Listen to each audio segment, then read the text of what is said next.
बच्चों सबसे पहले वही होमवर्क वाला पार्ट हम डिस्कस कर रहे हैं। ठीक,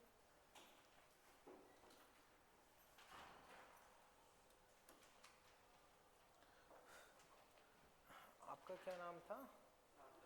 सार्थक। ओके, ये अभी रोटेशन वाला मॉड्यूल आ गया क्या तुम पे? ठीक है, वैसे मैंने पीडीएफ भी डलवा दी थी। ठीक ठीक,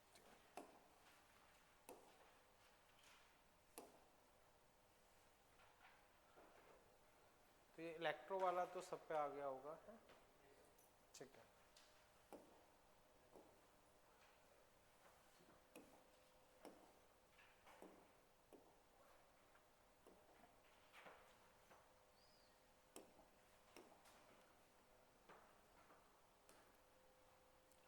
ठीक है बच्चों, सबसे पहले हम होमवर्क वाला पार्ट डिस्कस कर रहे हैं।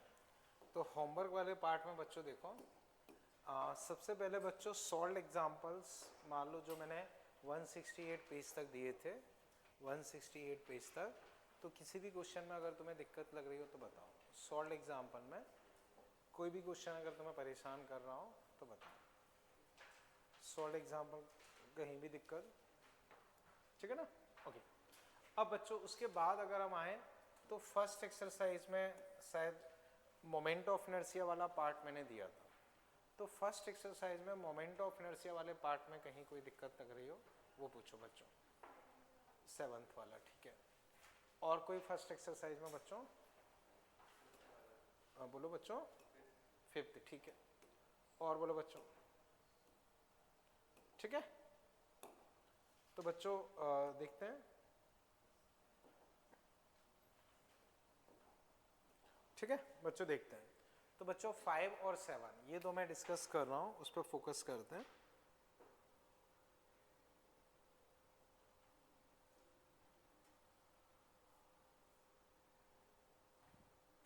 Fifth, two solid sphere of same mass radius are in contact to each other. If moment of inertia of sphere about diameter is I, then moment of inertia of both sphere about the tangent at their common point. तो बच्चों समझो, ये sphere है, इसका इसके about क्या है? I। अब तुम्हें दिए हैं दो स्फेयर, इनका इसके अबाउट पूछा। क्वेश्चन क्लियर है? तो देखो I अपने पास क्या होता है? 2/5 mr²। अब ये 2/5 है, तो इसके अबाउट लिखोगे तो प्लस mr²। तो प्लस mr² मतलब 7/5 mr²। तो इसका 7/5 mr², इसका भी 7/5 mr²। टोटल कितना हो गया? 14/5 mr²। अब mr²/5 की जगह लिख सकते हो I/2। mr²/5 की जगह क्या लिख सकते हो? I/2। तो फाइनल आंसर 7। बोलो वंश कहीं दिक्कत हो? ठीक है, ठीक है बच्चों। अब 7th देखते हैं। A square of side a cut from square of side 2a as shown, mass of this square with hole is m। तो बच्चों जो गिवन अपने पास है उसका मास है, जो गिवन है उसका मास m है। Moment of inertia about an axis passing through CMM perpendicular to plane. ठीक है बच्चों, देखो जैसे ये स्क्वायर, इसके अंदर एक और स्क्वायर, तो बच्चों अपने पास अवेलेबल ये है, तो इसका मोमेंट ऑफ इनर्शिया बताना है और इसका मास m है, इसका मास m है।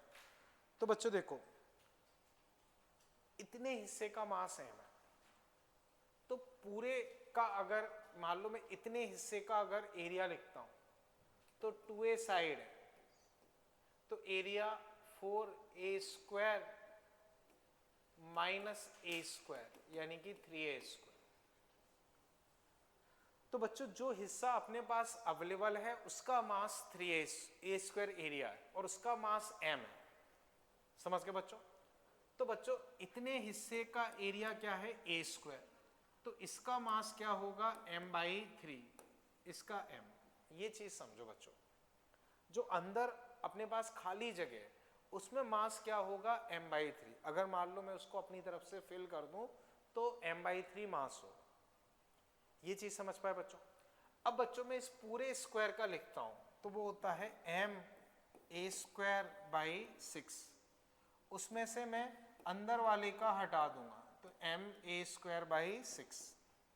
तो पूरे स्फीयर का मास हो गया पूरे इसका 4m/3, m + m/3 4m/3, ये 2 है। इसका मास है बच्चों m/3 और इसका a।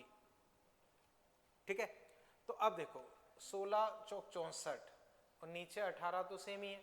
64 में से एक गए 63, तो 63 ma²/ देखो 3 और 6 18, 3 से कट जाएगा, 9 से भी कट जाएगा, तो 7 और 2 7/2। कुछ है ऐसा? नहीं है, कहीं मिस्टेक कर रहे हैं। हाँ चलो खैर वापस चेक करते हैं। देखो पूरे का मास m, इसका m/3 4m/3। ओके कहीं मिस्टेक है, देखते हैं। देखो 4, अच्छा 16 में से एक गए तो 15 बचेंगे। हाँ 15 में 3 से काट दोगे तो 5/6 आ जाएगा। ठीक है, ठीक है, चेक करो बच्चों कहीं दिक्कत लग रही हो। ठीक है ना बच्चों? बच्चों बताओ फर्स्ट एक्सरसाइज में अभी कोई दिक्कत? ठीक है, ओके। अब बच्चों मुझे फिर बताओ सेकंड एक्सरसाइज, इसमें मैंने मोमेंट ऑफ इनर्शिया वाला पार्ट दिया था, उसमें कहीं कोई दिक्कत लग रही है? फर्स्ट 6 एंड 7 देख लेते हैं। और बच्चों चेक करो इसमें और कोई दिक्कत लग रही हो। ठीक है, देखते हैं बच्चों।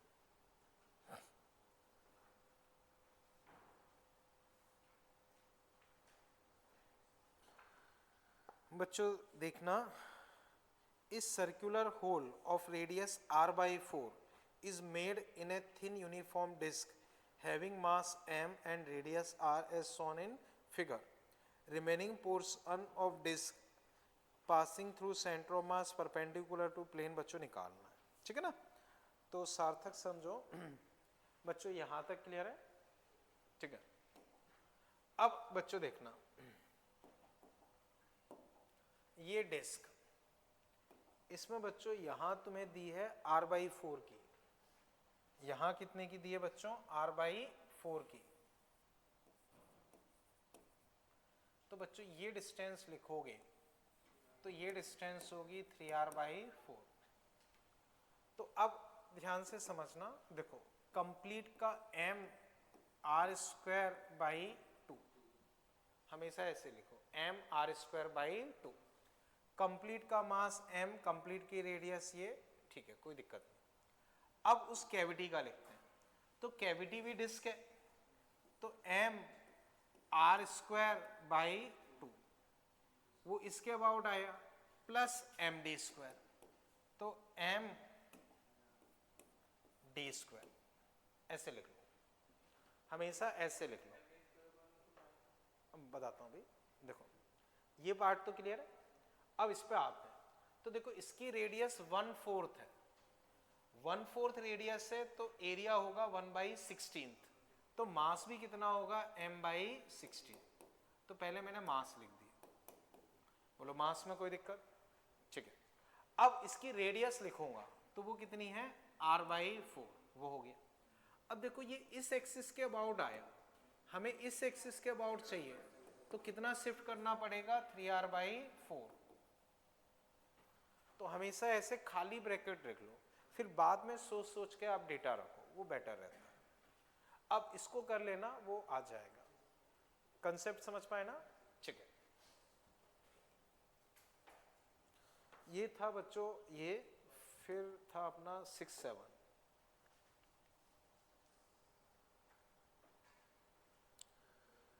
Three solid point like mass each, ये connected by a massless rod, ये ठीक है। What is moment of inertia I device about axis passive. देखो इसमें समझना, एक 50 है और इसकी 3 सॉलिड लाइक मासेस 2 किलो, इनकी रेडियस दी है क्या?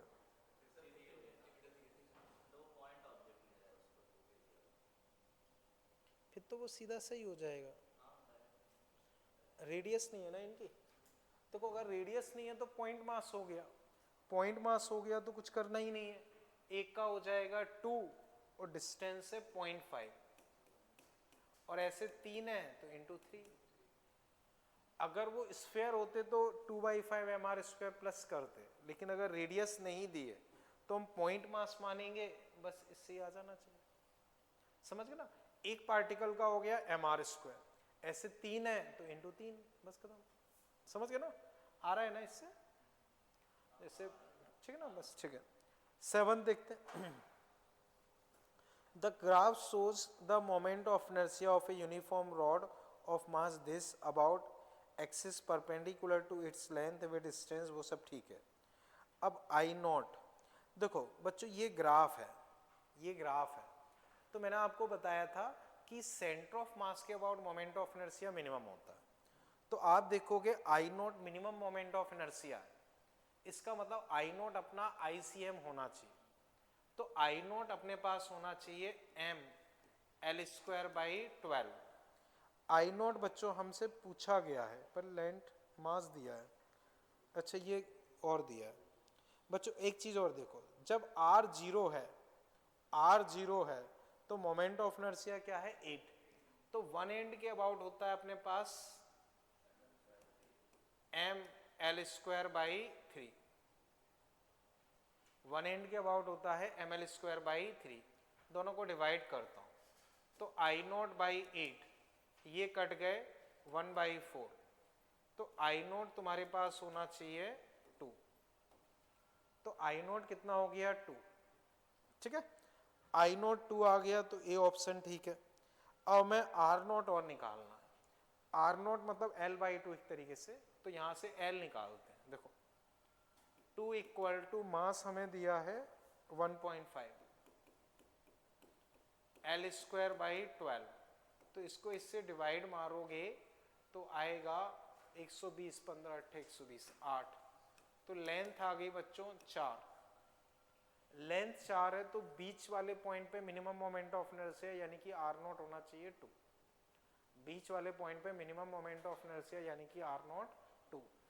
तो अब चेक करो सार्थक कहीं कोई दिक्कत लग रही हो, ठीक बच्चों, ठीक है ना, ओके। बच्चों अब मुझे बताओ जो मैंने होमवर्क में दिया था उसमें कहीं कोई कंफ्यूजन, किस में, सीसी में ना, ठीक है। देखो a section of particular device look like as shown in figure, it has two thin rod made up of material of uniform linear mass density lambda, ठीक है। the smaller rod is parallel to y axis and in xo by plane while larger rod is parallel to z axis in x, वो सब ठीक है। their dimension वो भी ठीक है। the moment of inertia of structure shown about z axis, बच्चों z axis के अबाउट मोमेंट ऑफ इनर्शिया निकालना है, तो देखते हैं बच्चों, समझो। देखो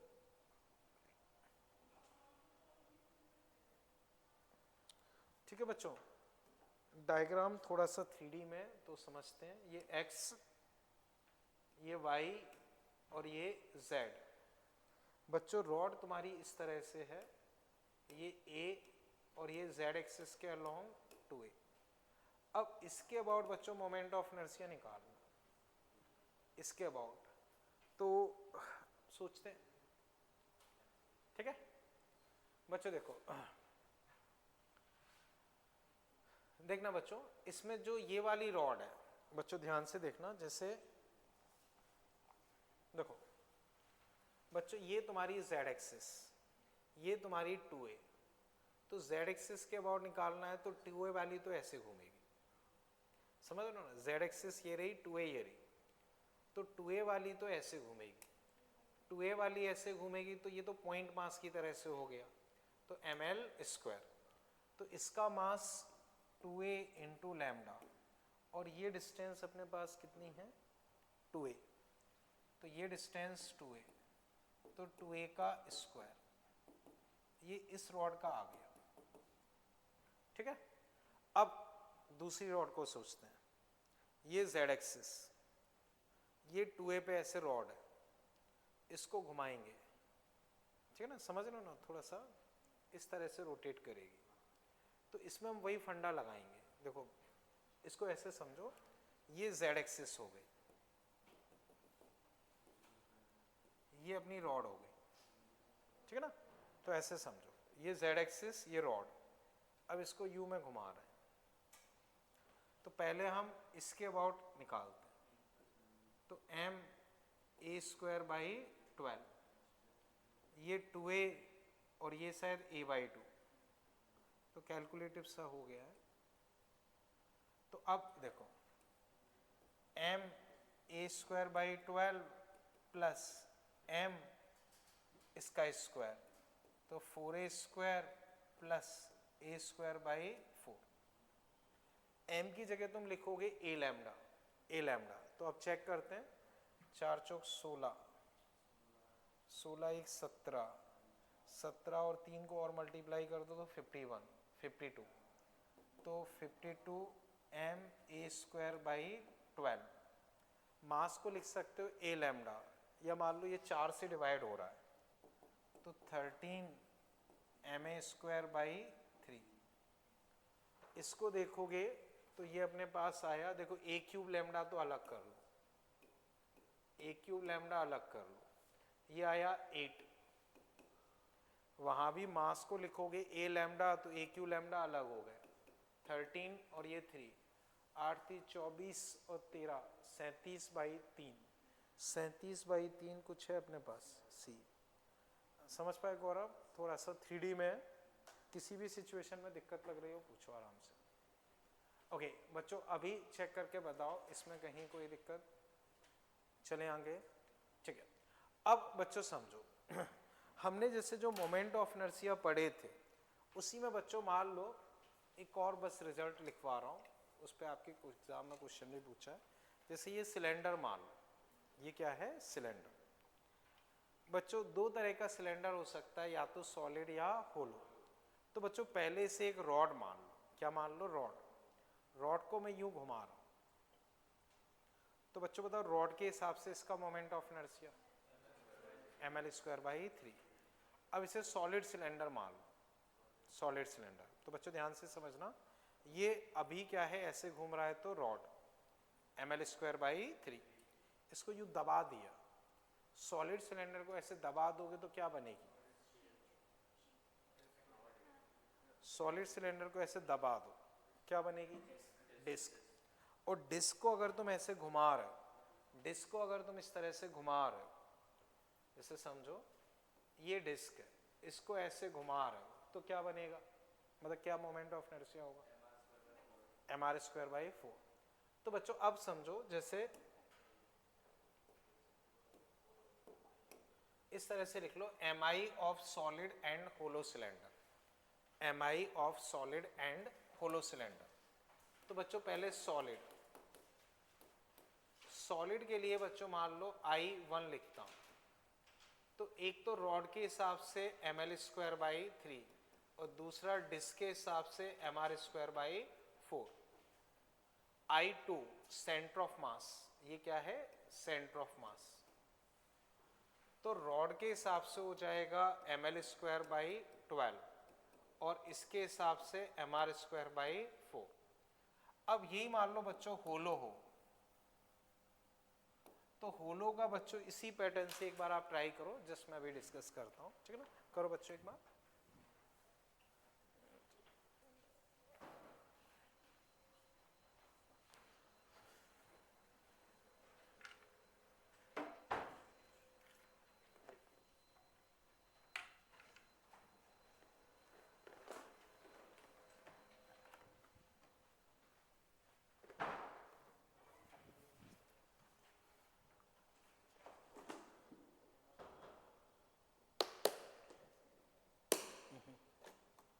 ओके बच्चों, जैसे यही सिलेंडर जो मैं बता रहा था, इसको तुम ऐसे रोटेट करा रहे हो, तो ये क्या है, एक रॉड है, तो इसका moment of inertia ml square by 3।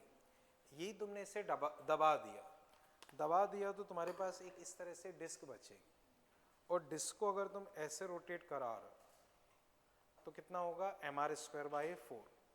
तो सॉलिड सिलेंडर का तुम्हारे पास ml²/3 mr²/4। ये बच्चों जब मिड पॉइंट के अबाउट घुमाओगे तो एक रॉड है, तो रॉड का कितना हो गया ml²/12। दबाने पे क्या बन जाएगी डिस्क, डिस्क का वही mr²/4।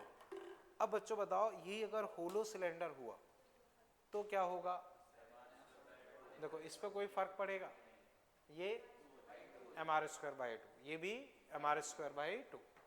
तो होलो के केस में बच्चों अगर मैं ये I1 ये I2 I1 लिखता हूं तो ml²/3 mr²/2।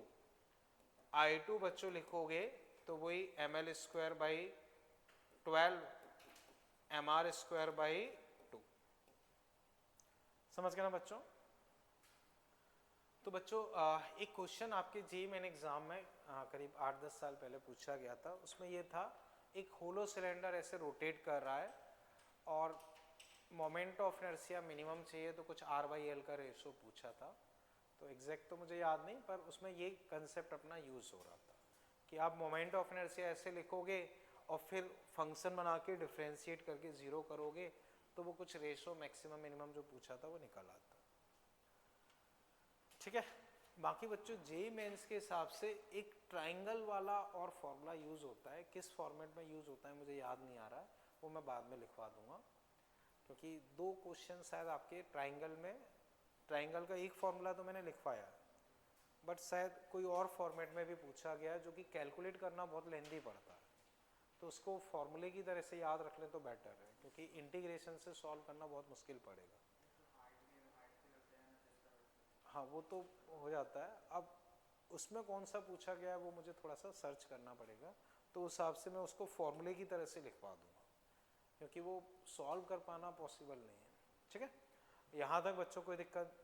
ठीक है, अब बच्चों हम आगे चलते हैं। मोमेंट ऑफ इनर्शिया वाला पार्ट बच्चों अब हम ओवर मानते हैं, कुछ अगर उसमें एक आध रिजल्ट और होगा तो वो हम बाद में अलग से लिख लेंगे। ठीक है ना, जैसे मैंने बताया ट्राइंगल वाइंगल वाला, बाकी ओवर मानते हैं। ठीक है, अब बच्चों जैसे याद करके बताओ काइनेटिक एनर्जी का क्या फॉर्मूला होता है, half M V square. Kinetic energy half M V square. तो बच्चों अगर हमें रोटेशनल काइनेटिक एनर्जी लिखनी हो, रोटेशनल काइनेटिक एनर्जी लिखनी हो तो मास के सिमिलर क्वांटिटी क्या हो जाती है, आई मोमेंट ऑफ इनर्शिया, और वेलोसिटी के सिमिलर क्वांटिटी ओमेगा, तो हाफ आई ओमेगा स्क्वायर। तो रोटेशनल मोशन में या प्योर रोटेशनल मोशन में अगर हम काइनेटिक एनर्जी लिखेंगे तो हाफ आई ओमेगा स्क्वायर। ठीक है, अब बच्चों जैसे हम पहले एनर्जी कंजर्वेशन लगाते थे, अगर कहीं फ्रिक्शन कोई वर्क नहीं कर रहा है तो यहाँ भी लगा सकते हो। ठीक है ना, पोटेंशियल जितनी कम होगी काइनेटिक उतनी बढ़ेगी, या काइनेटिक जितनी कम होगी पोटेंशियल उतनी बढ़ेगी। फिर बच्चों जैसे हम वर्क एनर्जी थ्योरम लगाते थे वो यहाँ भी लगा सकते हो, बस उसमें रोटेशनल काइनेटिक एनर्जी और आ जाएगी और रोटेशनल का वर्क डन वगैरह और आ जाएगा। क्लियर, वो चीज़ हम यहाँ भी लगा सकते हैं। ऐसे ही बच्चों हमने वहाँ एक फॉर्मूला पढ़ा था, power equal to F dot B, power equal to F dot B.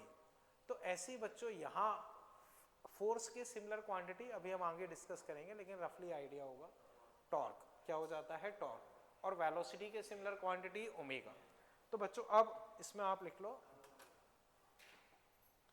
Kinetic energy in rotation, kinetic energy in rotation. तो बच्चों काइनेटिक एनर्जी के साथ साथ बाकी और फॉर्मूले भी मैं एक साथ लिखवा रहा हूँ, हाफ आई ओमेगा स्क्वायर। ऐसी बच्चों वर्क अगर लिखना हो तो टॉर्क डी थीटा का इंटीग्रेशन, वर्क अगर रोटेशन में लिखना हो तो टॉर्क डी थीटा का इंटीग्रेशन। पावर बच्चों लिखना हो तो हो जाएगा torque dot omega, torque dot omega. ठीक है, बाकी एनर्जी कंजर्वेशन वगैरह सब कुछ आप वैसे ही लगा सकते हो, उसमें कहीं कोई दिक्कत वाली बात नहीं है। ठीक है, उसके अलावा बच्चों अगर हम देखें तो वही वर्क एनर्जी थ्योरम लगाना चाहो वो भी वैसे ही लग जाएगी, बट रोटेशनल की काइनेटिक एनर्जी और उसका वर्क वगैरह और देखना पड़ेगा। तो बस इतना कंप्लीट कर लो, फिर आगे डिस्कस करते हैं।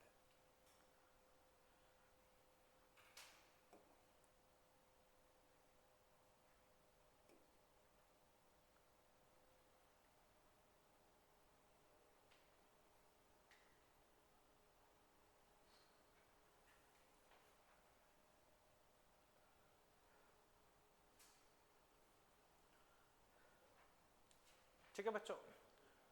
अब बच्चों ऐसे ही देख के आंसर दो, इनमें कुछ है नहीं तो लिखने की जरूरत नहीं है, ऐसे ही समझो। मान लो बच्चों ये रिंग मान लो, ओमेगा से घूम रही है, मास m रेडियस r, बताओ rotational kinetic energy half mr² omega square, disc होगी तो हाफ mr²/2 ओमेगा स्क्वायर कर लोगे, स्फेयर हो कर लोगे, कोई बड़ी चीज नहीं है, ठीक है।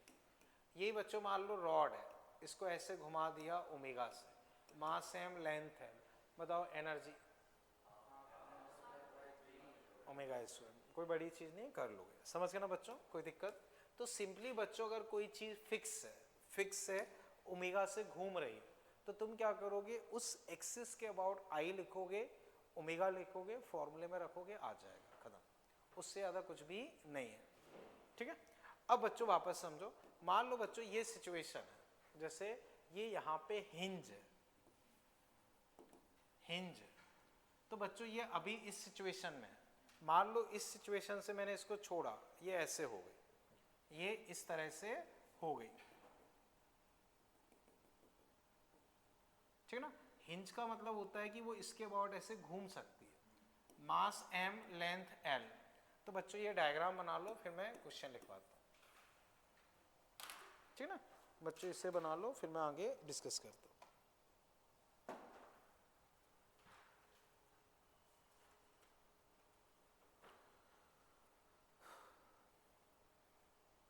तो बच्चों सिचुएशन कुछ इस तरह से मान लो, रॉड ऐसे है वर्टिकल, इसको छोड़ दिया तो ये हॉरिजॉन्टल हो जाए, मतलब इस तरह से हो गई, तो अब पहले ऐसे थी अब ऐसे हो गई, इस तरह से ऐसे हो गई, ठीक है ना। हिंज मतलब इसके अबाउट ऐसे घूम सकती है, ठीक है, ड्रॉ कर लिया बच्चों। अब बच्चों इसमें आप लिख लो, right angular speed and hinge force, right angular speed and hinge force when rod become vertical, when rod become vertical। तो बच्चों अभी भी वर्टिकल है लेकिन दूसरी तरफ वर्टिकल हो जाए तब बताना है। तो बच्चों सिंपली आप एनर्जी कंजर्वेशन लगा के ओमेगा लिख सकते हो, सिंपली एनर्जी कंजर्वेशन लगा के ओमेगा निकाल सकते हो। तो पहले केवल ओमेगा निकालो, हिंज फोर्स बाद में देखते हैं। क्वेश्चन बच्चों फिर रिपीट कर रहा हूं, calculate angular speed and hinge force when rod become vertical.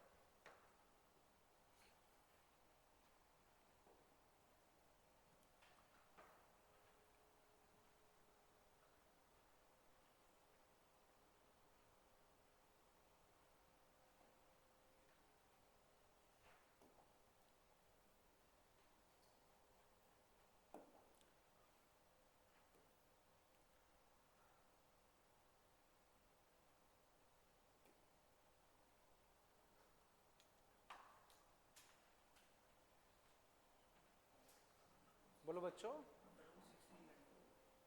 Under root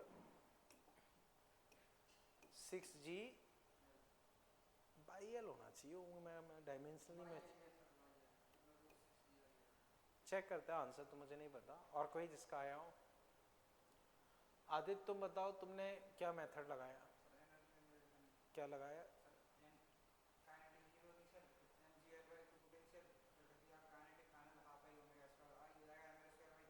नहीं, फिर फाइनल पोटेंशियल ठीक है आ जाएगा। आई क्या लिखा है? ठीक है सही, ठीक ठीक सही सही, ठीक है। बच्चों देखो, चाहो तो डायरेक्ट कर सकते हैं बच्चों, loss in potential gain in kinetic. तो बच्चों इसका सेंटर ऑफ मास यहाँ है और बाद में सेंटर ऑफ मास यहाँ आ गया, तो सेंटर ऑफ मास बच्चों देखोगे कितना नीचे आ गया, L। पहले सेंटर ऑफ मास बीच में था, अब इधर आ गया, तो सेंटर ऑफ मास कितना नीचे आ गया, L। तो loss in potential gain in kinetic, तो loss in PE gain in KE, तो पोटेंशियल में loss center of mass overall L नीचे आए और काइनेटिक एनर्जी हाफ। मान लो बच्चों जैसे इस सिचुएशन में इस सिचुएशन में ओमेगा ओमेगा है, तो हाफ आई बच्चों ml square by 3 omega square, तो बच्चों m कट जाएंगे 6g by L under root, सही है। ओमेगा बच्चों आ जाएगा रूट 6g बाई एल। बोलो बच्चों इसमें कहीं कोई दिक्कत हो? ठीक है। अब एक बार बच्चों इससे चेक करके बताओ इसमें कहीं कोई दिक्कत? ठीक है। अब बच्चों इसमें जो सेकंड पार्ट पूछा है कि आपको हिंज फोर्स बताना है, हिंज फोर्स थोड़ा सा ट्राई करो फिर मैं डिस्कस करता हूँ। बच्चों यहाँ तक तो कोई कंफ्यूजन नहीं ना ओमेगा में?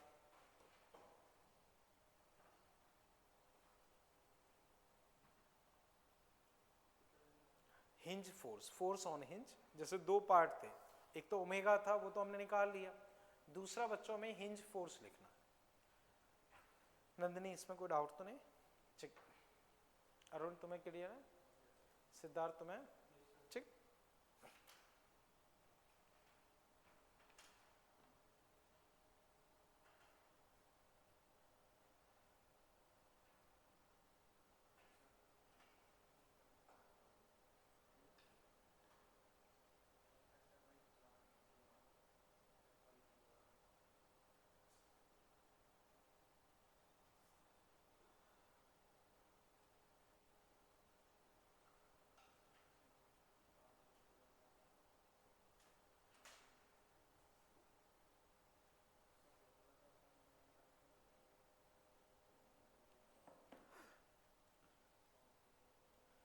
ओके, हिंज फोर्स, चलो बच्चों इसे मैं एक बार डिस्कस करता हूँ, ठीक है ना।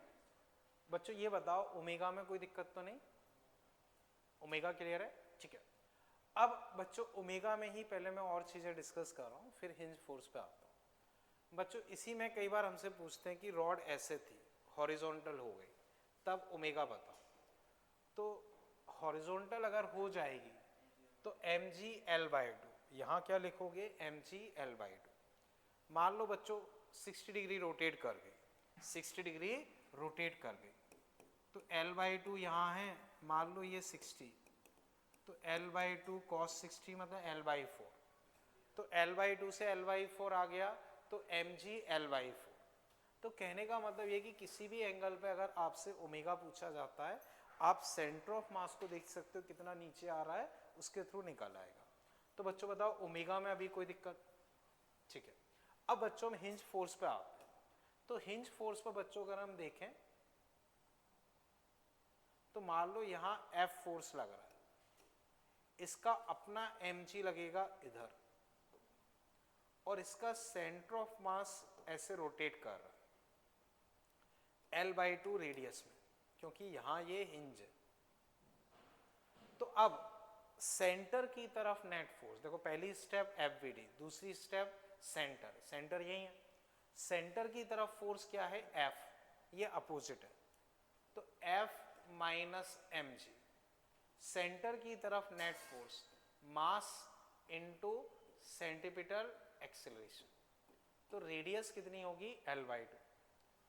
अब F equal to mg plus m, omega की जगह तुम लिख सकते हो 6g/L और ये L/2, तो फाइनल आंसर बच्चों कट के आ जाएगा 4mg। अब बच्चों चेक करो इसमें कहीं कोई दिक्कत लग रही? ठीक है ना। कंसेप्ट बच्चों क्या है, सेंटर की तरफ net force equal to mass into centripetal acceleration. ठीक।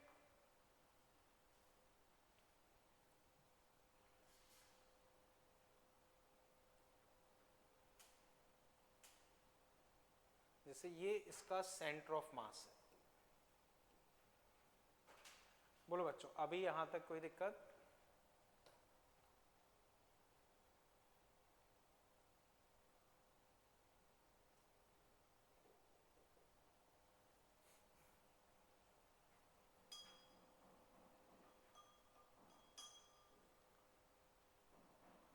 बोलो बच्चों पूरे क्वेश्चन में कहीं कोई दिक्कत? ठीक है बच्चों, इसे हटा देता हूं फिर। ठीक, ओके, ठीक है ना बच्चों। अब बच्चों वापस देखो, लेट्स से बच्चों ये कोई डिस्क मान लेते हैं, एक बार सिंप्लिसिटी के लिए इसका मास m, रेडियस r मान लो। ये मान लो ऐसे हिंज है, इस तरह से मान लो हिंज है, ठीक है। अब मान लो बच्चों ये ब्लॉक को रेस्ट से छोड़ा, ये h नीचे आ गया, कितना नीचे आ गया, h। तो बच्चों ब्लॉक को रेस्ट से छोड़ा, वो h नीचे आ गया। तो एक बार बच्चों डायग्राम ड्रॉ कर लो, फिर मैं क्वेश्चन लिखवाता हूँ, ठीक है ना बच्चों। हमने ब्लॉक को ऐसे छोड़ा, वो कितना नीचे आ गया, h।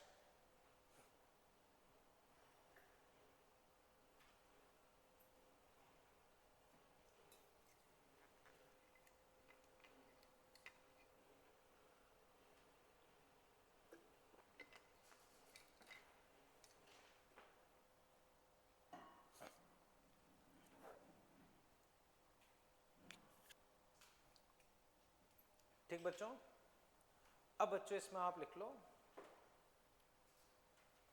ठीक, find speed of block, find speed of block. तो बच्चों वो जब h नीचे आ जाएगा तो तुम्हें ब्लॉक की स्पीड बतानी है। ब्लॉक का भी मास m है, डिस्क का भी मास m है, डिस्क की रेडियस r है, तो h नीचे आने पे ब्लॉक की स्पीड बतानी है। बच्चों वही एनर्जी कंजर्वेशन आपको लगाना है। एक बार आप अपने हिसाब से ट्राई करो, फिर मैं डिस्कस करता हूँ।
बोलो बच्चों।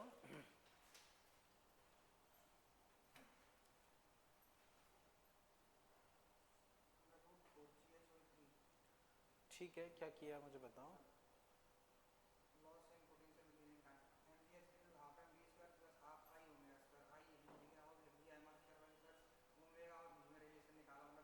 ठीक है, ठीक है, ठीक है, बिल्कुल सही है।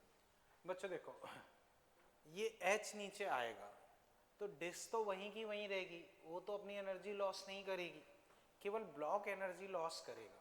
तो फंडा बच्चों वही लगाएंगे, loss in P, gain in K। तो ये h नीचे आया, इसने कितना लॉस किया, mgh। अब गेन लिखते हैं। तो मान लो बच्चों इसकी स्पीड हो गई v, इसकी स्पीड हो गई v। तो इसकी स्पीड बच्चों अगर v हो गई है तो इसके पास एनर्जी आ जाएगी half m v square, half m v square.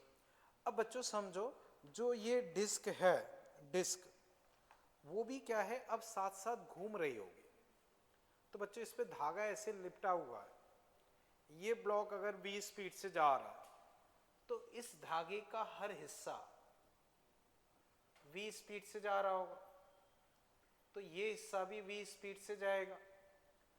ये हिस्सा अगर v स्पीड से जा रहा है, मान लो ये ओमेगा से घूम रहा, तो बच्चों ये स्पीड अगर v है तो v अपने पास क्या होता है, omega, v equal to omega. जैसे सर्कुलर मोशन ये कर रहा है तो इस पॉइंट की स्पीड क्या होगी, ओमेगा। तो बच्चों इसके लिए अगर मैं लिखता हूं तो हाफ आई ओमेगा स्क्वायर, और ओमेगा बच्चों हो जाएगा v बाई आर का स्क्वायर। अब हाफ m v स्क्वायर, बच्चों आर स्क्वायर कट जाएंगे, ये एम वी स्क्वायर बाई 4 और ये एम जी एच। ठीक है बच्चों, अब एम जी एच ये कितना आ गया 3/4 एम वी स्क्वायर, एक एम कट गया, वी बच्चों आ जाएगा 4GH/3। खत्म। बोलो बच्चों इसमें कहीं कोई कंफ्यूजन? कर लो बच्चों फटाफट, समझ के ना। एनर्जी कंजर्वेशन बच्चों हमने लगाया, एमजीएच एनर्जी लॉस कर रहा है, वो कुछ ब्लॉक की काइनेटिक में गई, कुछ उस डिस्क की काइनेटिक में गई। डिस्क चूंकि रोटेट कर रही है तो उसकी काइनेटिक एनर्जी हो गई हाफ आई ओमेगा स्क्वायर, आई बच्चों हो गया mr²/2 और ओमेगा बच्चों v/r। बोलो सार्थक कोई डाउट लग रहा हो? क्लियर है? ठीक है ना, बोलो नंदिनी कोई डाउट हो? देखो इसमें डाउट, देखो समझो ये चीज समझना, इस पे धागा बाउंड और ऐसे घूम रहा है, तो इसकी स्पीड v है तो v हर इस पॉइंट की स्पीड v, तो डिस्क में जो ये वाला पॉइंट होगा उसकी भी स्पीड क्या होगी v। ये रोटेट कर रहा है, तो रोटेशन में अगर हम v लिखें तो ऐसे समझना, देखो और अगर बेटर वे में समझना चाहो तो इस पे मान लो धागा लपेट दो, धागे को एक चक्कर घुमाओगे, एक चक्कर घुमाओगे तो रस्सी कितनी फ्री होगी 2πr, थीटा घुमाओगे तो रस्सी कितनी फ्री होगी r थीटा, तो s = r थीटा। डिफ्रेंशिएट करो, इसका डिफ्रेंशिएशन v, r इसका ओमेगा, तो v = कितना हो गया r ओमेगा, तो ओमेगा कितना हो गया v/r। बस वो सॉल्व हो जाएगा। और चेक करो बच्चों कोई दिक्कत हो? ठीक है बच्चों, चलें बच्चों आगे इसमें। ठीक है, तो बच्चों ये हमने कुछ एनर्जी से रिलेटेड क्वेश्चंस किए। ठीक है, तो बच्चों दिमाग में ये रखना है कि भाई kinetic energy half I omega square, omega जिस पॉइंट के अबाउट हिंज है वो, और आई उस पॉइंट के अबाउट जिसके अबाउट हिंज है। ठीक है, अब नेक्स्ट बच्चों फिर आप लिख लो टॉर्क, इसको जनरली ऐसे टाउ सिंबल से डिनोट कर देते हैं, टॉर्क टाउ सिंबल से डिनोट कर देते हैं। ठीक है, तो बच्चों समझो, ट्रांसलेटरी मोशन में जो काम फोर्स करता था, फोर्स किसी चीज को चलाएगा या चलती हुई चीज को रोकेगा, वही काम रोटेशनल मोशन में टॉर्क करता है, वही काम रोटेशनल मोशन में टॉर्क करता है। टॉर्क किसी रुकी हुई चीज को रोटेट कराएगा या रोटेट करती हुई चीज को रोकेगा। जैसे बच्चों जब हम पंखे का स्विच बंद करते हैं तो इस पे फ्रिक्शन का टॉर्क अपोजिट डायरेक्शन में लगता है, जो कि इसकी स्पीड को कम करके इसे रोक देता है। ये रुके हुए पंखे को जब हम चालू करते हैं तो मोटर का टॉर्क उसको घुमाता है, तो मोटर का टॉर्क उसे घुमाता है, उसकी स्पीड बढ़ती है। एक पॉइंट पे मोटर का टॉर्क और फ्रिक्शन का टॉर्क बराबर हो जाता है, तो नेट टॉर्क 0, उसकी स्पीड फिक्स हो जाती है। जब हम बंद कर देते हैं तो मोटर का टॉर्क खत्म, फ्रिक्शन का टॉर्क अपोजिट डायरेक्शन में लग रहा है, वो उसको धीरे धीरे रोक देता है। तो कहने का मतलब ये है कि टॉर्क किसी चीज को घुमाएगा या रोकेगा। क्लियर? अब टॉर्क को बच्चों हम डिफाइन कैसे कर देते हैं? Force into perpendicular distance, force into perpendicular distance. जैसे बच्चों हम किसी चीज पे फोर्स लगाएं तो जरूरी नहीं है कि वो घूमे। जैसे ये गेट है, इसको मैं यूं फोर्स लगाऊं इस डायरेक्शन में, घूमेगा क्या? यूं फोर्स लगाऊं, नहीं घूमेगा। तो केवल फोर्स लगाने से कोई चीज घूमे इसकी कोई गारंटी नहीं है। टॉर्क ये बताता है कि कोई फोर्स घुमाने में कितना इफेक्ट प्रोड्यूस कर रहा है। तो टॉर्क हमें बताता है कि फोर्स घुमाने में क्या इफेक्ट प्रोड्यूस कर रहा है, वो टॉर्क होता है। तो बच्चों आप देखोगे हम ऐसे फोर्स लगाते हैं, ऐसे, तो बच्चों हम फोर्स इस तरफ लगाते हैं लगभग ऐसे यूं में, तो ऐसे फोर्स लगा रहे हैं तो इसको हम बोलते हैं फोर्स की लाइन ऑफ एक्शन। जिस डायरेक्शन में फोर्स लगा रहे हो उसको इलोंगेट कर दो, उसको बोलते हैं लाइन ऑफ एक्शन। तो ये बच्चों फोर्स की लाइन ऑफ एक्शन, ये इसके अबाउट घूम रहा है, तो ये डिस्टेंस हो जाती है परपेंडिकुलर डिस्टेंस। तो force into perpendicular distance torque हो जाता है। समझ गए? अब यहाँ तो सिंपल सी सिचुएशन है। 3D में अगर सिचुएशन हो, जैसे मान लो कोई ऐसे कुछ फोर्स लग रहा है, रॉड कुछ इस तरह से, तो चीजें कैलकुलेट कर पाना बहुत मुश्किल है, तो हम वेक्टर फॉर्मेट यूज कर लेते हैं। जैसे यहाँ सिंपल चीजें साफ साफ दिख रही है, अगर 3D में सिचुएशन होगी तो फोर्स को परपेंडिकुलर कंपोनेंट वगैरह निकाल पाना बहुत टफ होता है, तो हम वेक्टर फॉर्मेट यूज कर लेते हैं जो होता है R क्रॉस F। क्लियर है बच्चों? अब force into perpendicular distance, force into perpendicular distance, इसी को टेक्निकली बोलते हैं मोमेंट ऑफ फोर्स। तो कई बार आपसे पूछता है कि मोमेंट ऑफ फोर्स बताओ, उसका मतलब टॉर्क ही। तो फोर्स को परपेंडिकुलर डिस्टेंस से मल्टीप्लाई करने को ही हम टेक्निकली बोलते हैं मोमेंट ऑफ फोर्स। तो बच्चों आप टॉर्क हेडिंग लिख के उसमें आप लिखते चलो। तो टॉर्क में बच्चों आप लिख लो, कहाँ गया,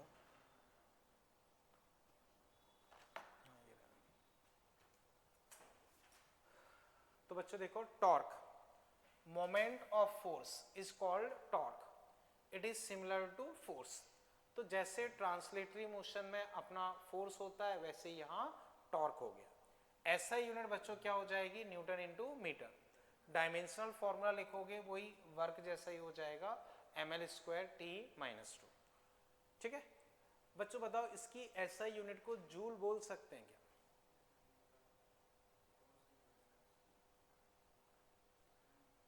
ठीक है ना, देखते हैं अभी। चलो बच्चों ये पॉइंट्स तो क्लियर है ना। Moment of force is called torque, similar to force है ऐसा unit newton into metre, dimensional formula ml²T-2। अब बच्चों मेरे क्वेश्चन का आंसर बताओ, जैसे मैंने न्यूटन इंटू मीटर लिखा, इसे जूल लिख सकते हैं क्या? लेकिन लिखना सही होगा कि नहीं, क्यों नहीं होगा?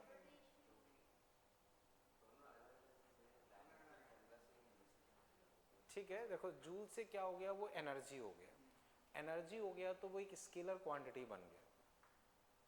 जबकि टॉर्क क्या होता है, एक वेक्टर क्वांटिटी होता है। तो हालांकि कुछ कुछ जगह जूल भी लिख देते हैं लेकिन वो सही नहीं है, लेकिन वो सही नहीं है। रीजन ये है कि अगर आपने जूल लिख दिया तो जूल का मतलब आपने टॉर्क को एनर्जी मान लिया, एनर्जी मान लिया यानी कि आपने उसको स्केलर मान लिया, जो कि सही नहीं है। तो न्यूटन मीटर लिखना ठीक है लेकिन उसको जूल लिखना उतना ठीक नहीं है। हालांकि कुछ कुछ जगह लिख देते हैं पर वो उतना ठीक नहीं। ये पॉइंट समझ गए ना बच्चों, यहां तक कोई दिक्कत? चले आगे। अब बच्चों समझो, मान लो ये सिचुएशन है, ये पॉइंट ए, ये पॉइंट पी, इस पे एफ फोर्स लग रहा है आर वेक्टर। तो अगर मान लो मैं ए के रिस्पेक्ट में टॉर्क लिख रहा हूं, ए के रिस्पेक्ट में, तो टॉर्क सिंपली हो जाता है आर क्रॉस एफ। टॉर्क क्या हो जाता है, आर क्रॉस एफ। अब इसमें बच्चों तुम्हें मिस्टेक कहाँ होगी वो समझो। तुम जब आर वेक्टर लिखोगे तो तुम कंफ्यूज हो जाओगे कि भाई किससे किसको सब्ट्रैक्ट करें, किससे किसको सब्ट्रैक्ट करें। तो उसी वजह से मैंने नॉर्मल लैंग्वेज में लिख दिया है, आर वेक्टर क्या होगा, जिस पॉइंट पे फोर्स लग रहा, पॉइंट किस पे लग रहा है, इस पे। तो आर वेक्टर कैसे लिखोगे, जिस पॉइंट पे फोर्स लग रहा है माइनस अदर, अदर मतलब जिसके अबाउट टॉर्क निकालना। तो जिस पॉइंट पे फोर्स लग रहा है माइनस अदर, वो भी अगर याद है तो दिक्कत नहीं होगी। तो आर वेक्टर हो जाएगा, जैसे पी पे फोर्स लग रहा है माइनस अदर, हमें ए के अबाउट निकालना है तो ये, तो ए के अबाउट बच्चों टॉर्क ये हो जाएगा। वेक्टर क्वांटिटी है, डायरेक्शन बच्चों राइट हैंड रूल से निकाल सकते हो। ठीक है ना, एक बार बच्चों इतना कर लो फिर मैं आगे डिस्कस करता हूँ।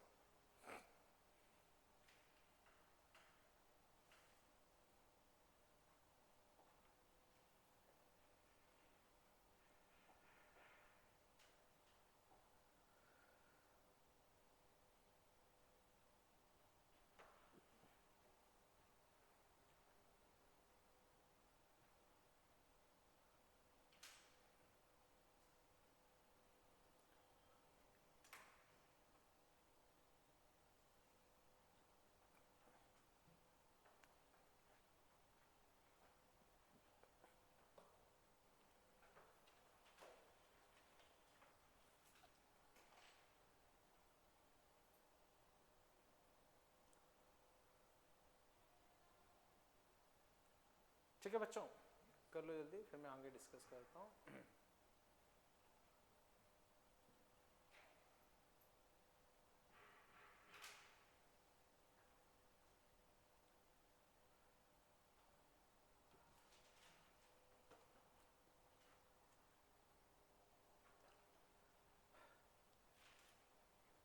ठीक, अब बच्चों वापस समझो, टॉर्क अपना क्या निकला है, R cross F. R cross F. तो एक तो बच्चों आप थोड़े टाइम में कंफ्यूज हो सकते हो कि एफ क्रॉस आर होता है या आर क्रॉस एफ, तो वो थोड़ा सा ध्यान रखना, आर क्रॉस एफ। दूसरा बच्चों आर वेक्टर, जिस पॉइंट पे फोर्स लग रहा है माइनस अदर। तो आर वेक्टर का ये वाला फॉर्मेट हम और भी बहुत जगह यूज करेंगे कि जिस पॉइंट पे, तो वो थोड़ा सा दिमाग में रहना चाहिए, ठीक है ना। ओके, अब डायरेक्शन बच्चों कैसे निकालोगे, तो क्रॉस प्रोडक्ट की डायरेक्शन निकालना आपको आता ही है, बस वैसी डायरेक्शन निकल आएगी।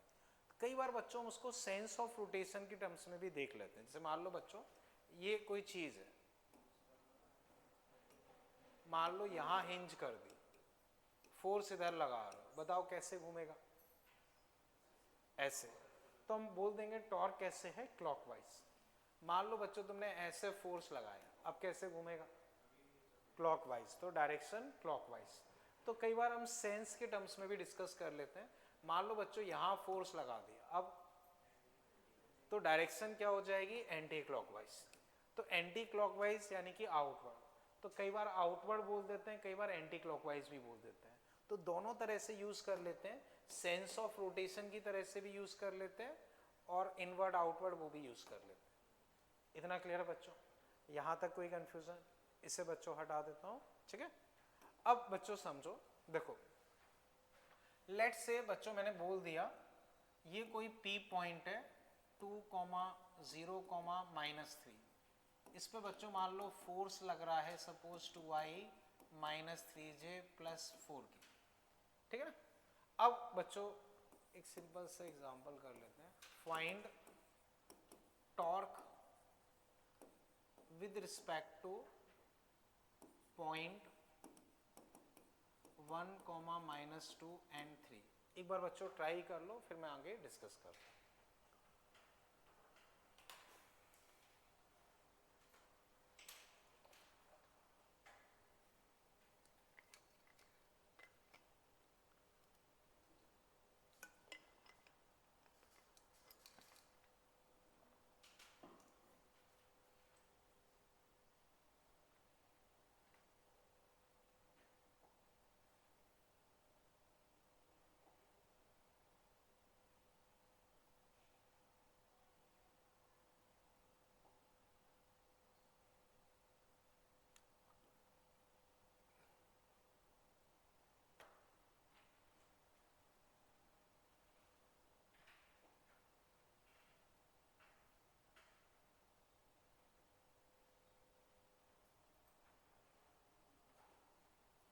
कर लिया बच्चों,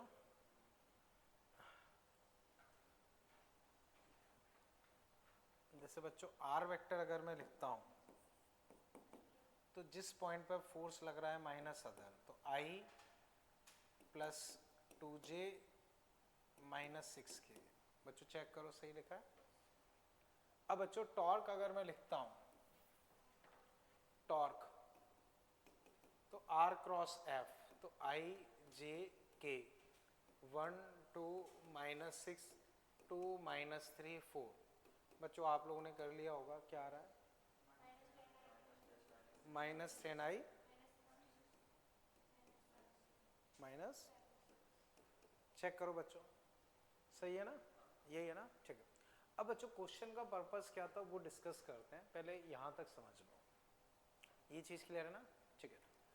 अब बच्चों ये चीज समझ गए ना, यहां तक कोई दिक्कत तो नहीं, ठीक है। अब बच्चों कई बार आपसे बोलता है कि x कंपोनेंट ऑफ टॉर्क बताओ, x कंपोनेंट ऑफ टॉर्क या x एक्सिस के अबाउट टॉर्क बताओ, तो क्या होगा, -10। y एक्सिस के अबाउट टॉर्क बताओ, -16। z एक्सिस के अबाउट, बोलो बच्चों यहां तक कोई दिक्कत, कोई भी कंफ्यूजन, ठीक है। अब बच्चों आपसे बोल दिया, यहां तक बच्चों कोई डाउट तो नहीं ना, एक्स वाई जेड एक्सिस के अबाउट टॉर्क, जैसे अगर मान लो मैं लिखूं टॉर्क एक्स के अबाउट -10, वाई के अबाउट वो लिख लोगे बच्चों, है ना, -16, टॉर्क जेड के अबाउट -7। बोलो बच्चों यहां तक क्लियर है, ठीक है। अब इसी में बच्चों फिर सेकंड पार्ट आप लिख लो, ये समझ गए ना बच्चों, ठीक है।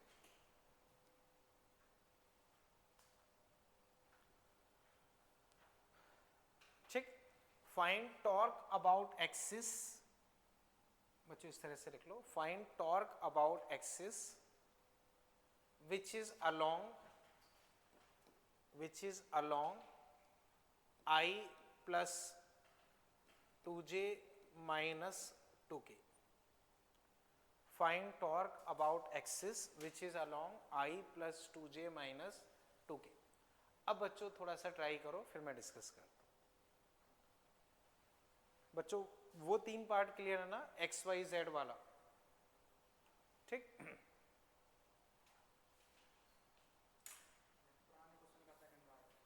हाँ वही, उसी क्वेश्चन में यूज करना है, उसी का सेकंड पार्ट मान लो, ठीक है ना. एक्स वाई जेड वाले में तो कोई कंफ्यूजन नहीं ना, ठीक है. हाँ नहीं नहीं नहीं, वो चीज़ नहीं है, बताता हूँ. हाँ प्रोजेक्शन.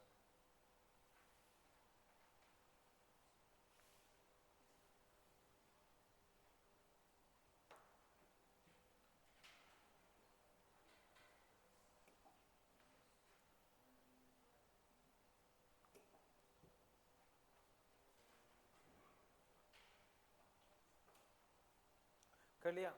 बस अप्रोच बताओ क्या किया, कैसे.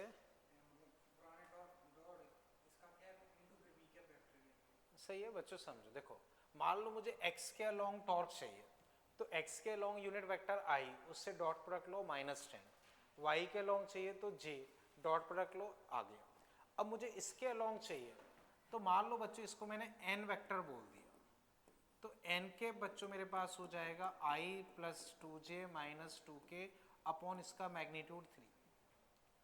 तो बच्चों जिस एक्सिस के अलोंग अगर मुझे टॉर्क निकालना है तो उसका यूनिट वेक्टर निकाल लो. जिस एक्सिस के अलोंग मुझसे पूछा है उसका यूनिट वेक्टर निकाल लो. जैसे x के अलोंग पूछा है तो i, उससे डॉट प्रोडक्ट ले लो. y तो j से, z तो k से. अब इसके अलोंग पूछा है तो इससे इसके यूनिट वेक्टर से डॉट प्रोडक्ट लो लोगे, तो आंसर बच्चों तुम्हारे पास हो जाएगा टॉर्क डॉट n कैप. अब बच्चों इससे इसका डॉट प्रोडक्ट लोगे तो -10 -32 प्लस 14/3. तो बच्चों 42 में से 14 गए 28, है ना, तो -7 आ जाना चाहिए.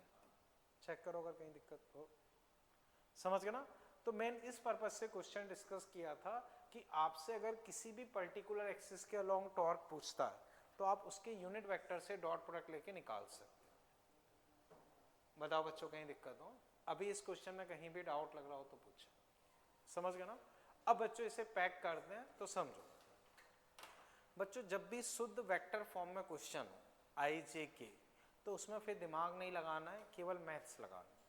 प्रॉपर वेक्टर फॉर्म में क्वेश्चन हो तो प्रॉपर वेक्टर फॉर्म में ही फॉर्मूला लगाना है, उसी तरीके से सॉल्व करना. ठीक है. अब आगे चलते हैं बच्चों. यहाँ तक कोई दिक्कत तो नहीं. हाँ बच्चों, इसमें 1-2 थ्योरेटिकल चीज़ें और पूछी गई हैं, वो मैं लिखवा नहीं रहा हूँ, वो ऐसे ही डिस्कस कर रहा हूँ. आपके एग्जाम में पूछे गए हैं तो वो आपको पता ही होगा, कोई बड़ी चीज़ नहीं है. जैसे बच्चों आपको पता है torque equal to R cross F, ये तो पता ही है. अब बच्चों ऐसे ही देख के बताओ, अगर मैं पूछता हूँ टॉर्क डॉट आर, क्या होना चाहिए? 0, क्योंकि बच्चों आर क्रॉस एफ, आर और एफ दोनों के परपेंडिकुलर होगा, तो टॉर्क इन दोनों के परपेंडिकुलर है, तो डॉट प्रोडक्ट लोगे क्या आ जाएगा? 0. ऐसे बच्चों टॉर्क डॉट एफ क्या होगा? 0. तो क्वेश्चन एक बार एग्जाम में यही पूछा गया है, torque equal to R cross F, then which of the following correct. 2-3 इस तरह के ऑप्शन थे, वो सही हो जाएंगे. यहाँ तक क्लियर ना बच्चों, कोई दिक्कत नहीं. ठीक है. अब बच्चों जो मैक्सिमम हम डिस्कस करते हैं उसमें चीज़ें दिखाई देती हैं. जैसे मैंने अभी आपको बताया कि ये सिचुएशन है, तो इसमें आर क्रॉस एफ का मतलब नहीं होता है, उसको फिर हम देख के सॉल्व कर लेते हैं. जैसे आर क्रॉस एफ का मतलब होता है आर एफ साइन थीटा, उसी को हम लिख सकते हैं एफ आर साइन थीटा. तो एफ साइन थीटा और R sine theta, F sine theta का मतलब होता है बच्चों फोर्स का परपेंडिकुलर कंपोनेंट, और आर साइन थीटा का मतलब होता है परपेंडिकुलर डिस्टेंस. तो बच्चों जनरली जो नॉर्मल क्वेश्चंस होते हैं उनमें ये फॉर्मेट हम ज़्यादा यूज करते हैं. तो एक बार बच्चों इतना कंप्लीट कर लो, फिर हम इसका यूज समझते हैं.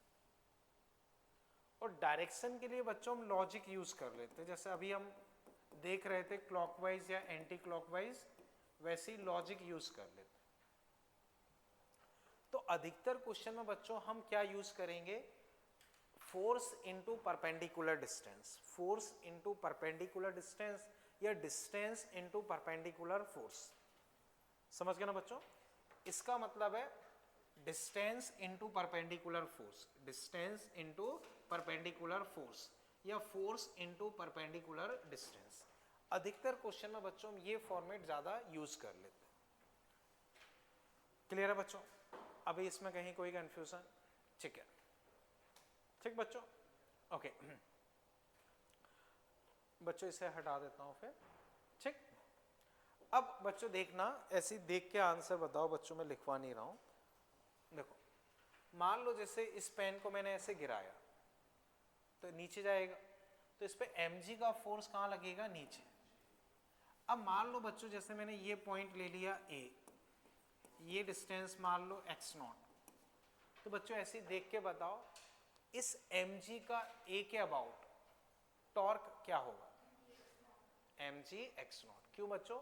क्योंकि mg ऐसे लग रहा है, तो ये फोर्स है, इसको इलोंगेट कर दो, इसको ऐसे इलोंगेट कर दिया, ठीक है। अब इससे परपेंडिकुलर डिस्टेंस देखो, तो बच्चों डिस्टेंसेस बहुत सारी हैं, बहुत सारी डिस्टेंसेस हैं, बट परपेंडिकुलर डिस्टेंस एक ही है। तो बच्चों हम फंडा क्या लगाएंगे? Force into perpendicular distance. Force बच्चों अपने पास क्या है? mg, और परपेंडिकुलर डिस्टेंस क्या हो गई है? x0। तो टॉर्क बच्चों हो जाएगा mg x0। अब बच्चों डायरेक्शन निकालनी हो तो इसमें क्या करो, ऐसे पेन लेके इसको कनेक्ट करो और इसको ऐसे खींचो, तो पेन कैसे घूमेगा? नीचे, तो क्लॉकवाइज। या बच्चों इसको ऐसे कनेक्ट कर दो, R और F इधर है, तो R से F की तरफ, R से F की तरफ, तो भी क्या है? Clockwise.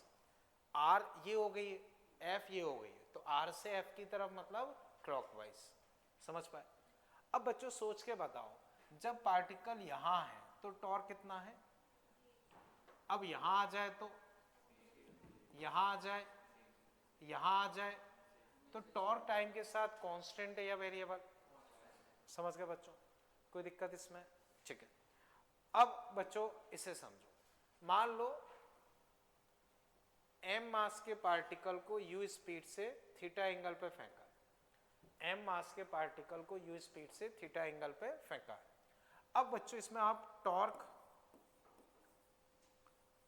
Of mg as a function of time लिखो with respect to p।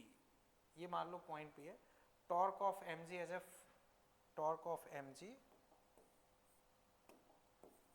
with respect to point P as function of time।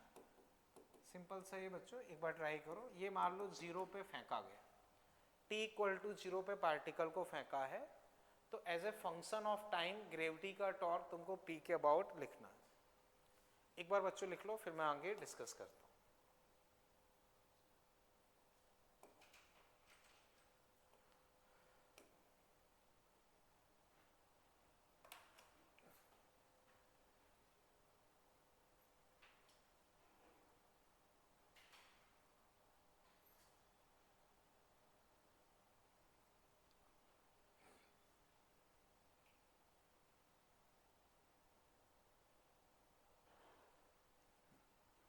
बच्चों पिछला क्वेश्चन में कोई दिक्कत तो नहीं? बोलो क्या आ रहा है?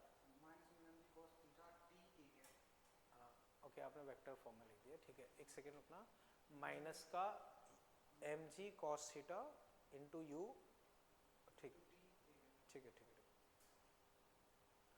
और कोई? ठीक है, mg बोलो,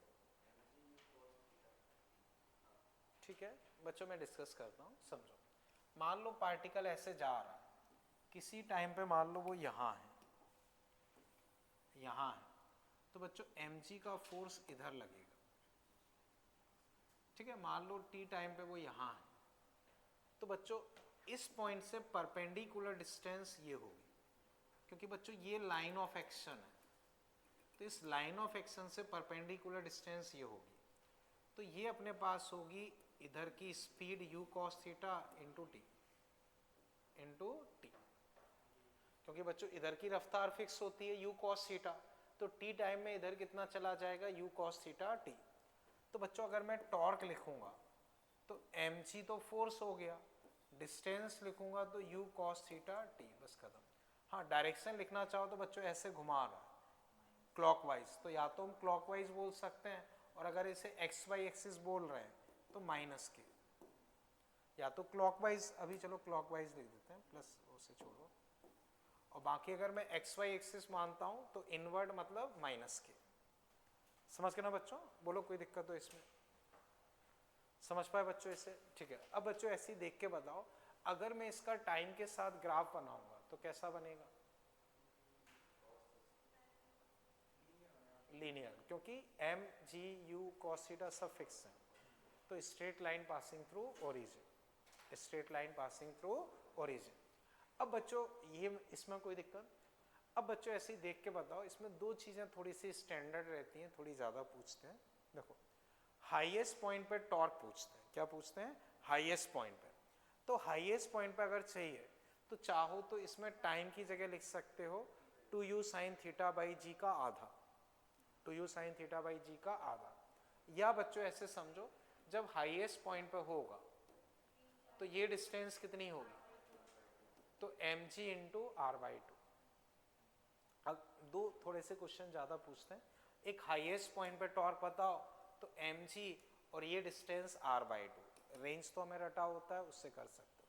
एक मान लो जब स्ट्राइक करने वाला है तब टॉर्क बताओ, तो टाइम की जगह 2u sin थीटा बाई जी, या mg ऐसे है और ये पूरी डिस्टेंस क्या हो जाएगी? r। ये दो जनरली ज्यादा पूछते हैं, बाकी किसी भी टाइम पूछते हैं तो मुझसे निकाल सकते हैं। बोलो बच्चों यहां तक कोई दिक्कत? ठीक है।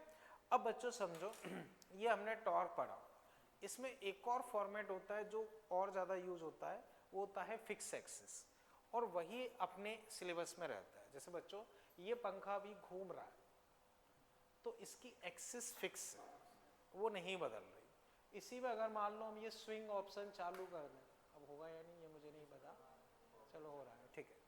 तो बच्चों मान लो ये स्विंग ऑप्शन चालू कर दिया, तो स्विंग ऑप्शन अगर मैंने चालू कर दिया तो अब इसमें क्या है, जैसे वो पंखा तो घूम रहा है ऐसे, लेकिन उसकी एक्सिस भी ऐसे घूम रही है, एक्सिस भी इस तरह से घूम रही है।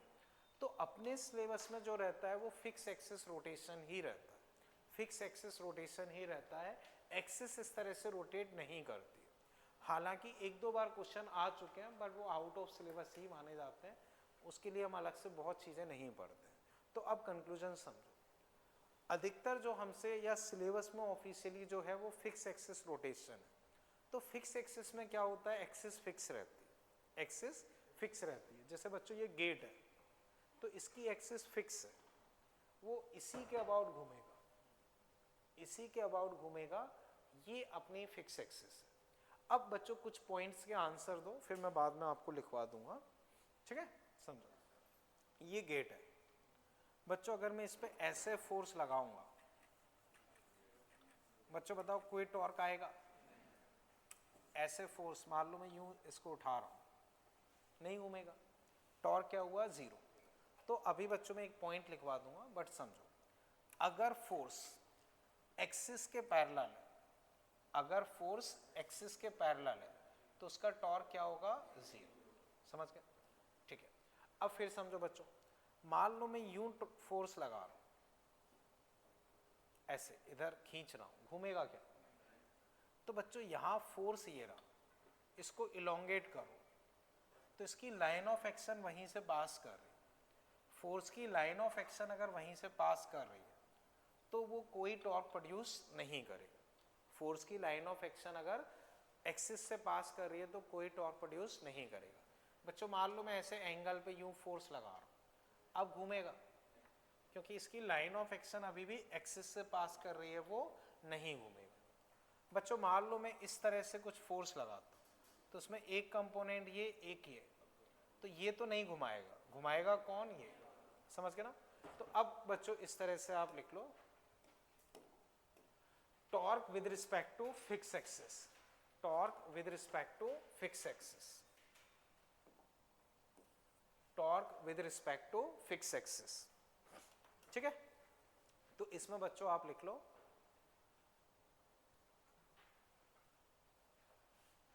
if force is parallel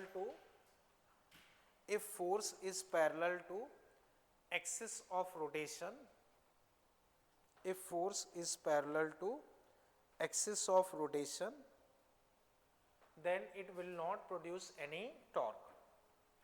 If force is parallel to axis of rotation, then it will not produce any torque. ठीक है, तो बच्चों फोर्स अगर एक्सिस के पैरेलल है तो वो कोई टॉर्क प्रोड्यूस नहीं करेगा.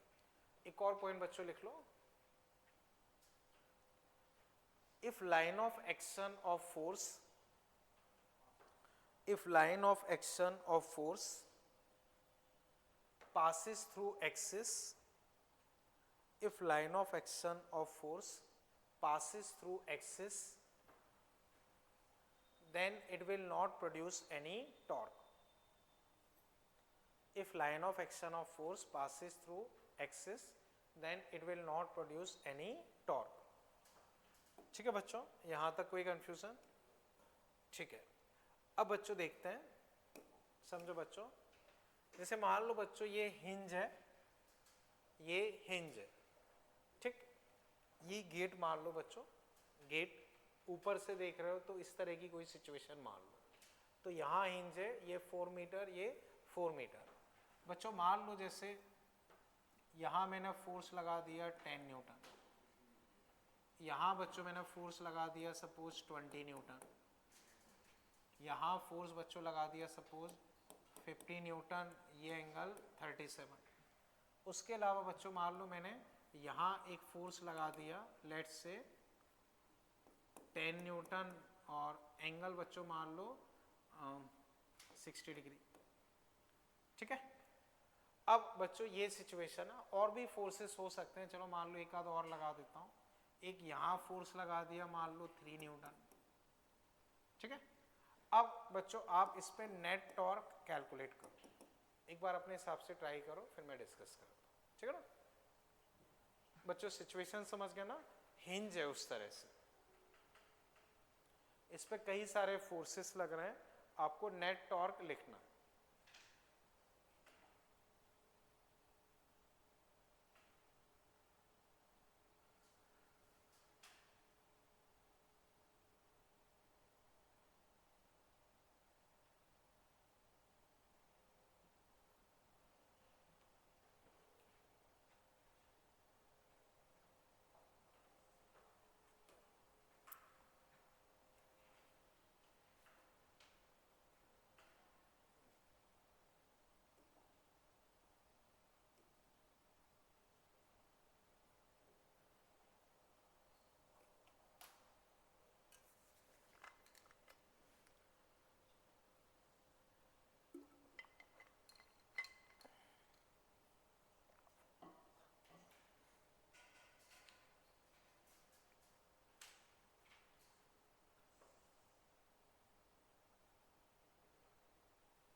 ठीक है, कितना आ रहा है बोलो?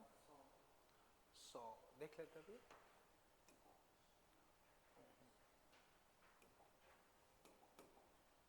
100 देखते हैं अभी. ठीक, 95 देखते हैं, और कोई?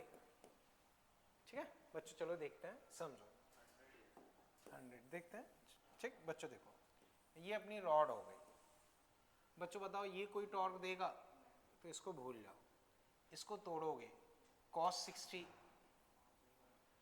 5, ठीक है ना, sin 60 5√3. तो बच्चों बताओ 5√3 कोई टॉर्क देगा? तो केवल 5 से मतलब है, वो मैंने इधर ड्रॉ कर दिया, ये 4. अब बच्चों बताओ 10 कोई टॉर्क देगा?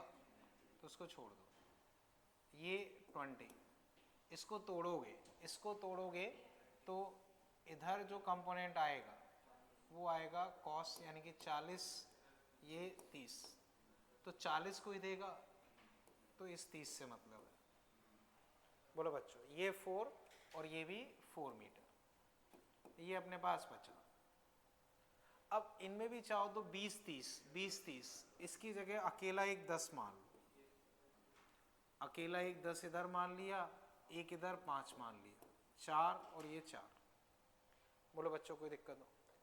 अब बच्चों समझो, ये 5 वाला भी इधर घुमा रहा है, 10 वाला भी इधर घुमा रहा है, तो दोनों ही इधर घुमा रहे हैं, तो दोनों का जुड़ जाएगा, दोनों का जुड़ जाएगा। तो बच्चों अगर मैं लिखता हूं, तो देखो इस 5 वाले का 5 और डिस्टेंस 4, 10 और इसकी डिस्टेंस 8, तो टोटल मिलके 100 आ जाएगा क्लॉकवाइज। खत्म। समझ गए बच्चों? तो आप हर फोर्सेस को तोड़ लो, उसमें देखो कौन घुमाएगा कौन नहीं घुमाएगा। जो नहीं घुमा रहा है उसको छोड़ दो, उससे हमें कोई लेना देना नहीं है, और जो घुमाएगा उसके हिसाब से हम देख सकते हैं कि वो किस तरफ घुमा रहा है। बाई चांस बच्चों ये 5 अगर ऊपर होता तो हम वो माइनस कर देते, ठीक है ना बच्चों? याद रहे यहाँ एक ही पॉइंट पर फोर्स लग रहे तो उस वजह से सब्ट्रैक्ट कर दिए। ऐसा नहीं कि हम इस 5 और 30 को भी जोड़ दें, वो अलग अलग पॉइंट्स में। तो ऐसा नहीं 35 में से 20 के सीधा 15 कर दें, वो नहीं होगा। हाँ वापस बोलो, उसमें डाउट है? देखो ये 50 है, इधर 40 इधर 30, तो 40 वाला यूं खींच रहा है तो घुमाएगा नहीं, तो इस 40 को छोड़ दो, बचा 30। ये 20 बच्चा है, वो ये 10 भी नहीं घुमाएगा, उसको भी छोड़ दिए। अच्छा 50 को भी कर सकते हैं। उस केस में फिर ये है कि आप इसे इलोंगेट करो, फिर परपेंडिकुलर डिस्टेंस निकालो, वो थोड़ा सा टफ पड़ेगा। देखो अपने ऊपर है, हम चाहें तो कई बार डिस्टेंस परपेंडिकुलर निकाल लेते हैं, कई बार फोर्स को रिजॉल्व कर लेते हैं। तो जिस सिचुएशन में जो आसान लगे, दोनों मेथड। जैसे याद करो अभी mg वाले केस में हमने क्या किया था, परपेंडिकुलर डिस्टेंस लिख ली थी, वो आसान लग रही थी। इसमें फोर्स को रिजॉल्व करना आसान लग रहा है। समझ गए ना बच्चों? ठीक है बच्चों, बताओ यहां तक कोई दिक्कत? ठीक। अब बच्चों एक और सिचुएशन में डिस्कस कर रहा हूं, पहले उसे समझते हैं फिर मैं उसे लिखवा दूंगा, ठीक है? तो बच्चों अब समझो, जैसे ये रॉड है, एक बार बच्चों बस ऐसे ही देख के बताओ, इसे लिखवा नहीं रहा हूं, ठीक? ये मान लो 20 न्यूटन, ये 20 न्यूटन। बच्चों बताओ इस पे नेट फोर्स कितना हुआ? तो मुस्कान ठीक हो, कोई दिक्कत तो नहीं? ठीक। तो बच्चों मुझे बताओ अभी इस पे नेट फोर्स कितना है? 0, ठीक है ना? तो बाद में बच्चों में लिखवा दूंगा, बट अभी समझो। देखो अगर नेट फोर्स 0, तो इसे हम बोलते हैं कपल ऑफ फोर्स। इसे हम क्या बोलते हैं? Couple of force.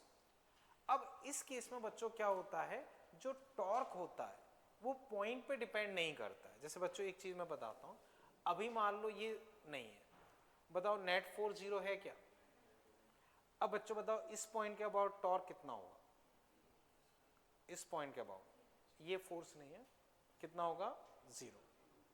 मान लो बच्चों ये 10 मीटर है, अब बताओ इसके अबाउट 200। मान लो ये भी 10 है, इसके अबाउट 20 × 20 400। ये मान लो फिर 10 है, इसके अबाउट।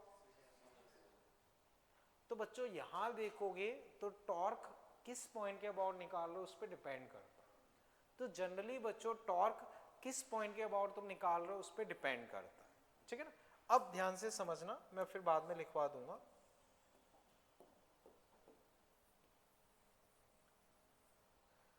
बच्चों देखना, ये मान लो 20 न्यूटन, ये 20 न्यूटन। अब बताओ नेट फोर्स क्या है?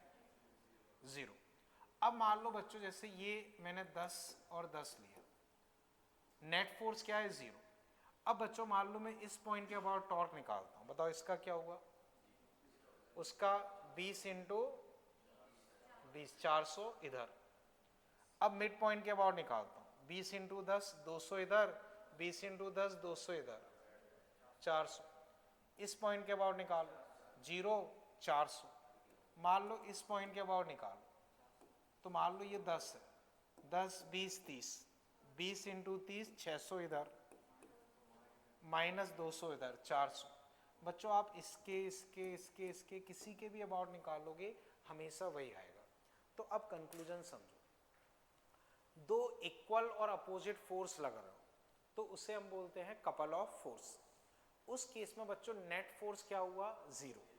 नेट फोर्स 0 है तो इसका मतलब सेंटर ऑफ मास का एक्सीलरेशन 0। खैर वो छोड़ो।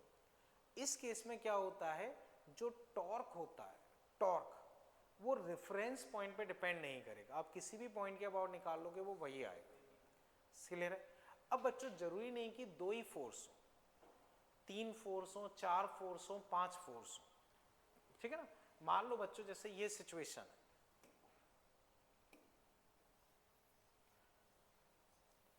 देखना बच्चों 20 न्यूटन, यहां मान लो 10 न्यूटन, यहां मान लो 30 न्यूटन। बच्चों बताओ टोटल कितने फोर्स है, 3। नेट फोर्स क्या है, 30 उधर 30 इधर।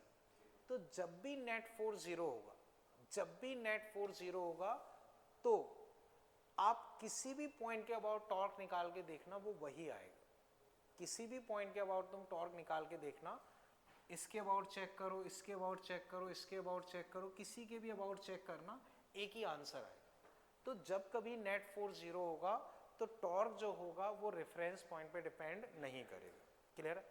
अब कपल के केस में एक रिजल्ट थोड़ा सा हम यूज कर लेते हैं, वो आगे जैसे हम इलेक्ट्रोस्टैटिक्स वगैरह यूज करते हैं, वो ये रिजल्ट हो जाता है कि मान लो एफ ये, मान लो ये डिस्टेंस डी है। बच्चों बताओ इसके अबाउट टॉर्क कितना हुआ, एफ इंटू डी। तो फोर्स इंटू उनके बीच की परपेंडिकुलर डिस्टेंस, वो हम एक और रिजल्ट की तरह यूज कर लेते हैं। बाकियों में वो रिजल्ट नहीं लग पाएगा, लेकिन वो रिजल्ट वैलिड रहेगा कि टॉर्क इंडिपेंडेंट रहेगा। ठीक है?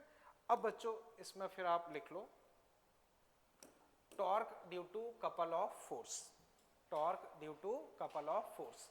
If two equal and opposite forces act on an object, then it is called couple. तो दो इक्वल और अपोजिट फोर्स लग रहे होंगे तो उसे हम क्या बोल देंगे, couple. In this case net force will be 0 and acceleration of centre of mass will be 0। तो इस केस में नेट फोर्स 0 होगा और सेंटर ऑफ मास का एक्सीलरेशन 0 होगा। अब इसी में बच्चों मैंने एक चीज और ऐड कर दी है, अगर नेट फोर्स 0 हो, नेट फोर्स 0 हो, then torque will be independent from choice of reference point। तो जब कभी भी तुम्हारा नेट फोर्स 0 होगा तो टॉर्क जो होगा वो रेफरेंस पॉइंट के मतलब डिपेंड नहीं करेगा, आप किसी के भी अबाउट निकाल लोगे वो वही आएगा।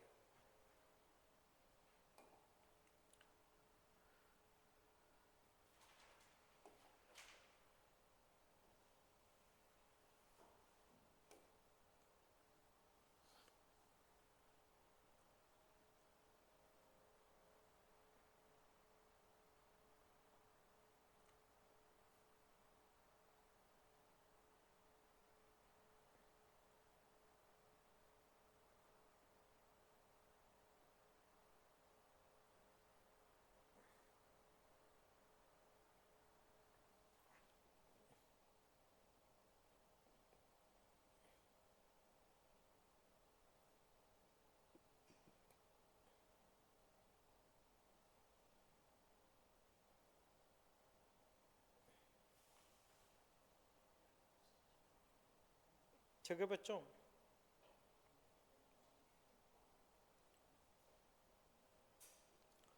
ठीक, चलते हैं बच्चों।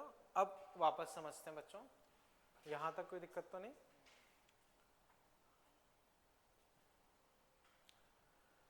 अब बच्चों याद करो हमने एक टॉपिक पढ़ा था इक्विलिब्रियम। इक्विलिब्रियम का क्या मतलब होता है, नेट फोर्स 0।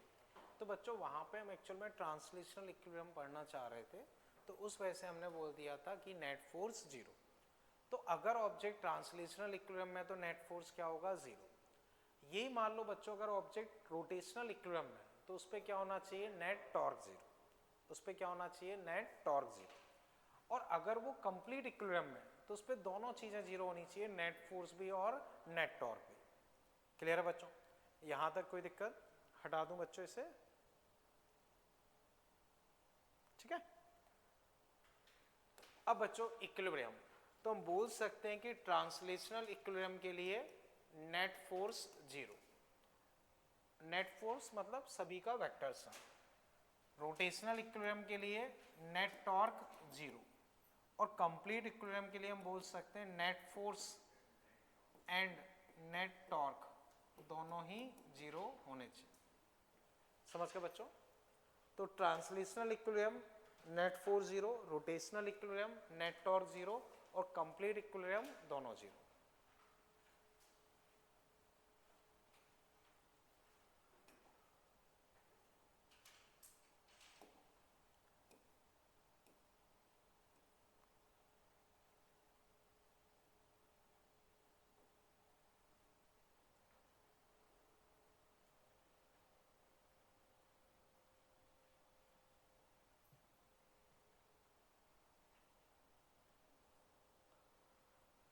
ठीक है बच्चों,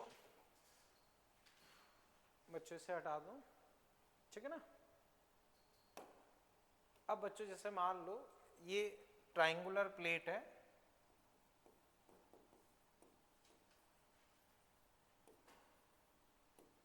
ठीक है। मान लो इसका मास m, ठीक है। ऐसे मान लो रस्सी के थ्रू ऐसे लटका दिया, यहाँ हिंज है, यहाँ हिंज है, ठीक है। तो अब बच्चों समझो, तुम्हें क्या बताना है, एक टेंशन एंड हिंज फोर्स। तो ट्रायंगुलर प्लेट है, सिमेट्रिक ट्रायंगुलर प्लेट है, ठीक है ना।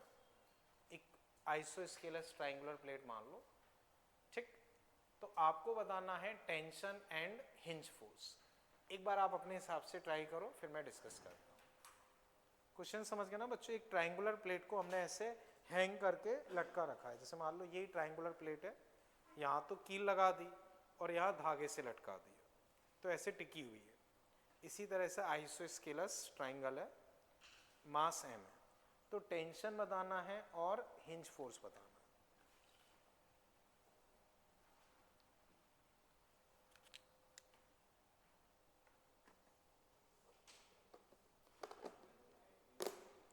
वो कट जाएगी मेरे हिसाब से, जरूरत नहीं पड़ेगी।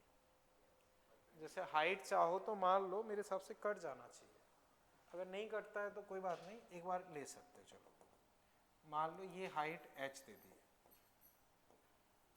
मेरे हिसाब से तो कट जाना चाहिए, फिर भी चलो एक बार h लिख देते हैं।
ठीक है, चलो बच्चों, हो पाया क्या? चलो कर लो एक बार। कितना आ रहा है? नहीं, चलो मैं डिस्कस करता हूँ। देखो बच्चों, याद करो ट्रायंगुलर प्लेट का सेंटर ऑफ मास कहाँ होता है? h/3 बेस से। तो बच्चों उसी ट्रायंगल को मैंने एक लाइन से डिनोट कर दिया, तो यही ट्रायंगल है, यहाँ इसका सेंटर ऑफ मास होगा, तो यहाँ उसका mg लगेगा, यहाँ मान लो ऐसे टेंशन लग रहा है, ठीक है, ठीक है ना। करो चलो अब।